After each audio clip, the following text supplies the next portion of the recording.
चलिए दोस्तों, सुनते हैं आज फिर एक नई कहानी। पर उसके पहले अगर आपने हमारे चैनल को सब्सक्राइब नहीं किया है तो प्लीज़ सब्सक्राइब कीजिए और हमें सपोर्ट कीजिए। धन्यवाद। मेरा नाम कीर्ति है और आज मैं आपको अपनी कहानी सुनाने वाली हूँ। मेरे पापा मुझसे बहुत प्यार करते थे, लेकिन जब मैं छोटी थी 8 साल की, तभी वो एक एक्सीडेंट में चल बसे। मेरी माँ ने उसके बाद दूसरी शादी कर ली। सच बताऊं तो मैं नहीं चाहती थी कि मेरी मम्मी ऐसा करे, लेकिन उस समय एक अकेली औरत, छोटी बच्ची, इसलिए मेरी माँ ने शादी की। मुझे मेरे सौतेले पिता बिल्कुल भी पसंद नहीं थे। मैं उन्हें पापा भी नहीं कहती थी। मम्मी ने कई बार कहा कि ये तुम्हारे पिता हैं, यही सच है, लेकिन मैंने नहीं माना। मेरे पिता तो इस दुनिया में नहीं हैं। यह तो सिर्फ मेरी माँ के पति थे, वो भी दूसरे। उनसे मेरा एक छोटा भाई भी है। वो एजेंसी का काम करते थे और अक्सर टूर भी किया करते थे। मेरे सौतेले पिता जब भी मुझसे बात करते या पास आते, मैं उनसे बात नहीं करती। आखिर ऐसा चलता रहा और मम्मी ने यह सब देखते हुए मुझे मौसी के यहाँ भेज दिया था पढ़ने। मेरा ज़्यादातर समय वहीं निकला करता था। पढ़ाई के बाद मुझे एक लड़के से, राहुल से, प्यार हो गया। राहुल नया नया ही हमारे शहर में आया था और वो मौसी के घर के पास ही रहने भी आया था। करीब 6 महीने में ही राहुल को प्यार करने लगी। मैंने सोच लिया था कि शादी उसी से करूँगी। वो उम्र में करीब मुझसे 5 साल बड़ा था, लेकिन प्यार में यह सब कहाँ देखा जाता है। मैंने मेरी माँ को बता दिया कि मैं राहुल से शादी करना चाहती हूँ। मेरी माँ ने बोला ठीक है, राहुल को मिलने के लिए मेरे घर बुलाया। राहुल अनाथ था, उसके माता पिता और रिश्तेदार नहीं थे, इसलिए वो खुद मेरे घर हमारी शादी की बात करने गया। मुझे बस मेरी माँ की हाँ चाहिए थी। पिता से मुझे कोई मतलब नहीं था, लेकिन वो भी वहीं थे जब राहुल आया था। माँ को लड़का पसंद आया गया। मैं खुश थी। राहुल चला गया और मम्मी भी कुछ काम से बाहर गई। जब मैं घर में अकेली थी, तब मेरे सौतेले पिता मेरे पास आए। बोले तुम उस लड़की से शादी नहीं करोगी। मैंने कहा आपसे किसने पूछा, चले जाइए यहाँ से। मैं वहाँ से जाने लगी। तब उन्होंने मेरा हाथ पकड़ा और फिर कहा तुम शादी नहीं कर सकती। इस बार उनकी आंखों में थोड़ा गुस्सा था। मैंने कहा मेरा हाथ छोड़िए और मुझसे दूर रहिए। मैं अपने कमरे में गई और दरवाज़ा बंद किया। जब माँ आई तब मैंने माँ को कहा कि तुम्हारा पति मेरे साथ बदतमीजी कर रहा था। माँ ने कहा चुप रहो, कुछ भी उनके बारे में मत बोलो, वो हमेशा तुम्हारा भला सोचते हैं। मेरी माँ की आंखों पर तो जैसे पट्टी थी। माँ ने फिर रात में मुझसे बोला कि ये लड़का राहुल सही है, तू अच्छे से जान पहचान निकवा ली ना। मुझे समझ आ गया था कि उन्होंने इनके कान भर दिए।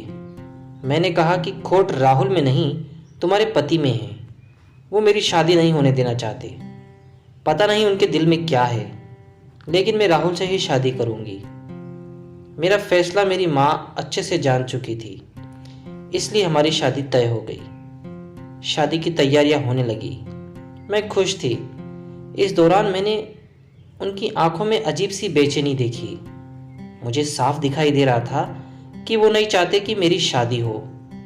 आखिर कौन बाप ऐसा सोचेगा, लेकिन वो पिता नहीं थे। आखिरकार शादी का दिन आ गया। सुबह मैं अकेले में राहुल से छत पर बात कर रही थी। जैसे ही मैंने फ़ोन रखा, मेरे मुंह पर किसी ने पीछे से रुमाल रखा और मैं बेहोश हो गई। जब मुझे होश आया तब मैं एक कमरे में एक बिस्तर पे बंधी थी। मेरा मुंह भी बंद था। मेरी शादी वाले दिन मुझे यहाँ कौन उठाकर लाया? थोड़ी देर बाद कमरे का दरवाज़ा खुला और सामने थे मेरे सौतेले पिता। उन्होंने मेरे साथ ये किया था, पर आखिर वो मुझे यहाँ उठाकर क्यों लाए? मुझे वो पसंद नहीं थे, लेकिन वो इस हद तक गिरे हैं मुझे नहीं पता था। ऐसा तो मैंने उनके बारे में नहीं सोचा था। मैं बस यही सोच रही थी।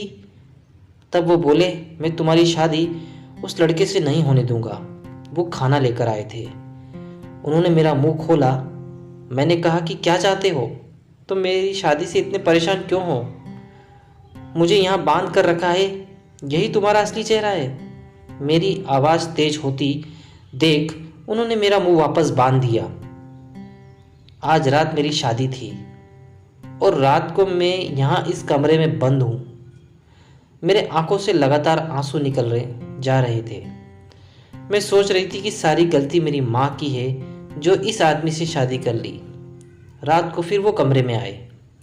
इस बार कमरे में आते ही कहा कि आज तुम्हारी शादी थी, लेकिन मैं नहीं चाहता था कि तुम उस लड़के से शादी करो। वो लड़का झूठा है, फ्रॉड है, तुम्हें धोखा दे रहा है। वो पहले से शादीशुदा है। तुम मेरी बात नहीं मान रही थी, इसलिए मैं तुम्हें यहाँ इस तरह लाना पड़ा। लेकिन तुम्हारे भले के लिए मैं कुछ भी करूँगा। मैं 3 साल पहले जब शहर के बाहर कुछ काम से गया था, तब मुझे ये लड़का होटल में एक लड़की के साथ दिखा था। मुझे इसलिए याद है क्योंकि वो लड़की मेरे जानने वाले दोस्त को जानती थी। उस समय उसने उससे बात भी की थी, तब भी वो चुप था और मुंह छिपा रहा था। जब तुम उसे घर लाई तब मुझे लगा कि यह वही है, इसलिए मैं तुम्हें मना कर रहा था। मैं जानता हूँ तुम मुझे अपना बाप नहीं मानती, लेकिन मैं तुम्हें हमेशा अपनी बेटी माना है और मैं वही करूँगा जिसमें तुम्हारी भलाई हो। फिर चाहे तुम मुझे कुछ भी समझो, कुछ भी बोलो।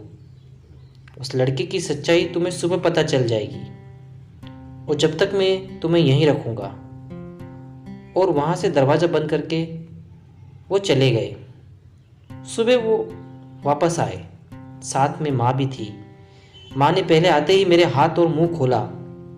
मैंने मम्मी से कहा कि देखो इस आदमी ने क्या किया। अभी तक मुझे उनकी बातों पर रत्ती भर भी भरोसा विश्वास नहीं था। लेकिन फिर दरवाजे से एक और औरत आई। उसके हाथ में एक छोटा बच्चा भी था। वो औरत बोली कि यह सही बोल रहे हैं, वो आदमी धोखेबाज है, उसने मुझे भी धोखा दिया। वो अनाथ नहीं है, उसके घर वाले भी थे। मेरे सामने वो खड़ी है औरत, उसका बच्चा, मेरी माँ। इन सब को देखकर मुझे भी यकीन होने लगा था। मैंने उसी समय राहुल को फ़ोन लगाया, लेकिन उसका फ़ोन ऑफ था। शायद उसे भी पता चल गया था कि उसकी सच्चाई सामने आ गई। उसके खिलाफ अब जो भी कार्रवाई होगी वो पुलिस करेगी। मेरे पिता उसके बाद भी मुझसे बात नहीं कर रहे थे। वो ऐसे ही रह रहे थे जैसे पहले जैसे कुछ हुआ ही ना हो। 5 दिन बाद ही उनका बर्थडे था। मैंने पहली बार केक बनाया, उन्हें सरप्राइज़ दिया। उन्हें बोला हैप्पी बर्थडे पापा।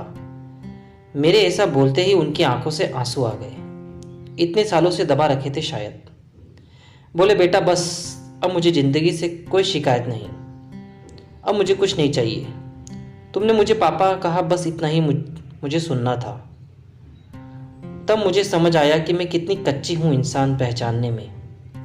घर में मेरे सामने मुझे इतना प्यार करने वाले पिता थे, उनका मैंने कभी सम्मान नहीं किया और बाहर उस राहुल की झूठी बातों में आ गई। मेरे पिता ने ना सिर्फ मेरी लाइफ बचाई, बल्कि मुझे ये भी बताया कि मैं कितनी गलत थी।